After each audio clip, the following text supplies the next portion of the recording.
انا في 2006 نعم. صار لي واحد المشكل. نعم. صرا واحد الاعتداء على زوج بنات حومتي، واحد مع من طرف واحد جون هكذا. نعم. وهذاك الجون هذاك صدق مينور.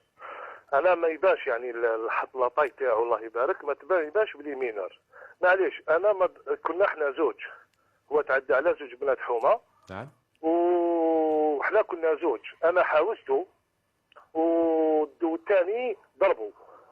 كي راح ديبوزا بلانت، السيد الثاني اللي ضربوه ما قالش باللي ضربوه يعني ما قالش هو اللي ضربوه، قال ضربوني في زوج. نعم. انا كي جاو الشرطه جاو حكموني. شوف بين قوسين فقط، بين قوسين، القانون يحمي القاصر المينور، يحميه لما يدير جريمه، يحميها ما يديروا له والو الا في الحالات الخطيره. وبالمقابل اذا اعتديت عليه انت تحصل حصله ما عندهاش حل.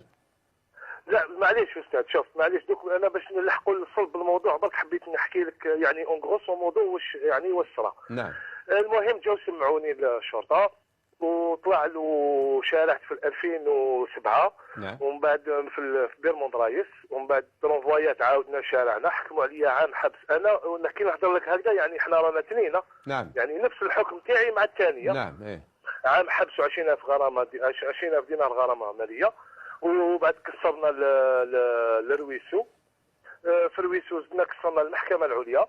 في المحكمه العليا تأيد الحكم في 2013 وخرج صدر بمعنى انه الان الحكم اصبح نهائي، لازم تروحوا تدخلوا للحبس. معليش انا جايك استاذ، انا جايك تبعني مليح استاذ. مازال السؤال تاعي مازال ما لحقتلوش.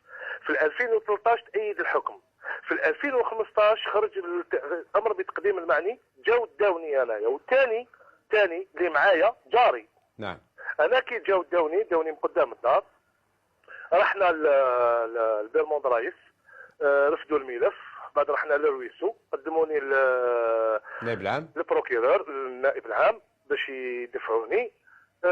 ثم عند النائب العام قلت لها يا سيد رئيسه يعني احنا في القضيه هذه رانا اثنين، والحكم اذا صدر عليا انا احنا رانا اثنين ضربنا في الملف. انت بس انت واش همك في الثاني؟ الشخص الثاني ما جابوش ربما مازال ما لحقش الوثيقه تاعو، مازال ما لحقش الجوجمون تاعو. لا اسمح لي استاذ برك. لا كي لحقنا تماتي كي هدرت مع النائب العام، قالت له اللي كان تما الكريفي ولا ما نعرف كيفاش يسميوه، قالت له فيريفي شافت باللي هو ثاني عنده امر بتقديم المعني، يعني خرج لنا الموندا الضامني تاعنا في زوج. ومن بعد اسمح لي، وهل تظن انت باللي لازم كي يجيبوكم في زوج؟ العقوبه شخصيه، انت يحكموك اليوم ويحكموه بعد اسبوع، بعد يومين، بعد شهر. وانه المشكل نهار تدخل الحبس يبداو يحسبوا لك من نهار دخلت الحبس، وهو يحسبوا له من نهار دخل. انت المشكله تاعك كي داوك انت وما جابوهش هو، هذا هو المشكل. نعم.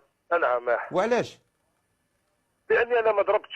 ولكن لا اسمح لي، ما خلينا نهضروا شويه بالعقل. انت ما ضربتش، المهم كاين حكم قضائي ضدك. كان حكم قضائي وشرعت في المحكمه وشرعت في المجلس وشرعت في المحكمه العليا. الشيء هذا لما قولوا للقاضي في المحكمه ولا القاضي في المحكمه في المجلس وثم رحت للمحكمه العليا، خلاص عندك حكم نهائي باسم الشعب الجزائري لازم يتنفذ. هذا هو المنطق. لا تنفذ الحكم تاعي ودوزت السجن تاعي وخلصت الغرامه تاعي. نعم. يا حبيت بك نعرف يعني الانسان هذا الثاني اللي انا دوك احنا يعني انا السؤال تاعي ما راهوش من ناحيه القانون، انا ما عندي حتى مشكل من ناحيه القانون. ولكن انا قلت لك انا فهمت انت واش قصدك، لانه يقدر يكون حكم ضد 4 اشخاص ولكن ماشي شرط يتنفذ في نفس اليوم. يعني انت ينفذوا عليك اليوم ينفذوا عليك. اسمح لي، الامر بتقديم المعني خرج علينا في زوج. اي نعم، انا معك انا. ولكن انت راك تشك باللي كاين سوء نيه. كاين يعني لو كان ما عندوش امر بتقديم المعني صح. وفيما بعد نهار داو السيد هذا فيما بعد داوه ولا ما داوهش؟ مازال ما داوهش. انا داوني في 2015. هو اليوم مازال ما داوهش؟ اليوم هذا مازال ما داوهش. والسيد هذا موجود في الجزائر؟ نعم قدامي جاري سبحان الله العظيم. اذا الامر غير عادي. فهذا واش حبيت نعرف. نعم. يعني واش نقدر خاطر علاه نقول لك حاجه يا استاذ.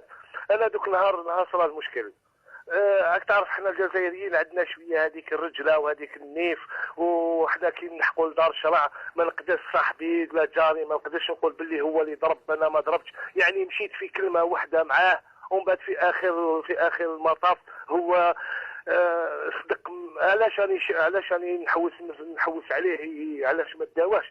لانه انا مشيت معاه راجل ومن بعد هو ما مشاش معايا. لانه باختصار في القانون في كل العالم القوانين تعترف بالعقوبه والجريمه، ولكن ما عندهاش مكان للرجله. كلمه الرجله هذه في القانون ما كانش. يعطيك الصحه، بارك الله فيك استاذ.